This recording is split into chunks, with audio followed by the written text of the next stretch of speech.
సుమన్ టీవీలో మీ personal and business promotions కోసం కింది నెంబర్కి కాంటాక్ట్ చేయండి.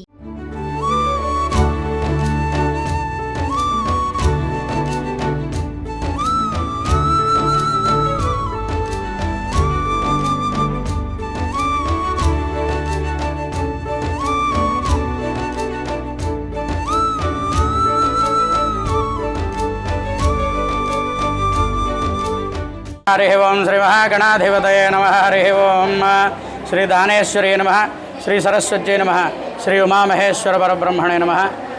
శ్రీ శ్రీ శ్రీ దానేశ్వరి అమ్మవారి 25వ వార్షిక మహోత్సవ సందర్భంగా ఈ యొక్క ఆలయాన్ని ముందర బొల్లం శేషారావు గారు ప్రారంభించడం జరిగింది. తరువాత బండారు వారు, ఎర్రగోప వారు, వాళ్ళందరూ కుటుంబ సభ్యులు అందరూ కలిసి ఆలయాన్ని 25 సంవత్సరాలుగా ఎలాంటి లోటు లేకుండా మహావైభవంగా ప్రతి సంవత్సరం పెంచుకుంటూ కూడా ఈ యొక్క సంబరాలు చేస్తూ ఉన్నారు. ఈ సంవత్సరం విశేషం ఏమిటంటే మొదటి రోజు ఈరోజు సంకష్టహర చతుర్థి. ఈరోజు అందరి అమ్మవారికి గంగానమ్మ గుడి దగ్గర నుంచి చీర, సారెలు, పానకాలు, వడపప్పు, పసుపు, కుంకుమ, గాజులు, బట్టలు అనేక మంది భక్తులతోటి మహావైభవంగా ఊరేగింపుగా వచ్చి అమ్మవారికి సమర్పించడం జరిగింది. తరువాత సాయంత్రం 6 గంటలకి సంకష్టహర చతుర్థి నోము చేస్తాం.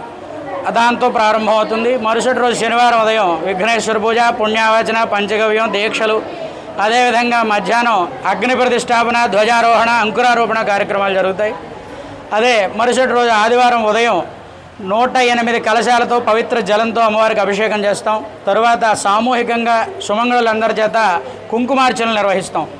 తరువాత సోమవారం ఉదయం మరలా చండీ హోమ పారాయణ, హోమము, పూర్ణాహుతి, ద్రవ్యాది కార్యక్రమాలు చేస్తాం. మరలా అదే రోజు రేపు సాయంత్రం కూడా అమ్మవారికి 1000 కిలోలు, సుమారు 1000 కిలోలు పసుపు కుంకంతో అమ్మవారికి అభిషేకం జరుగుతుంది. ఆ తర్వాత దీపోత్సవం అనే కార్యక్రమం ప్రారంభమవుతుంది. చండీ హోమం జరిగిన రోజు సాయంత్రం బండారు వారి వీధి నుంచి అందరూ అమ్మవారి భక్తులందరూ కూడా దీపాన్ని వెలిగించి అక్కడి నుంచి దానేశ్వరి అమ్మవారి గుడి వరకు కూడా మహావైభవంగా ఉత్సవంగా తీసుకుని వస్తారు. తరువాత మంగళవారం ఉదయం 108 సుమారు కలశాలతోటి పసుపు నీళ్లతో అమ్మవారి ఉత్సవ విగ్రహానికి అభిషేకం జరుగుతుంది.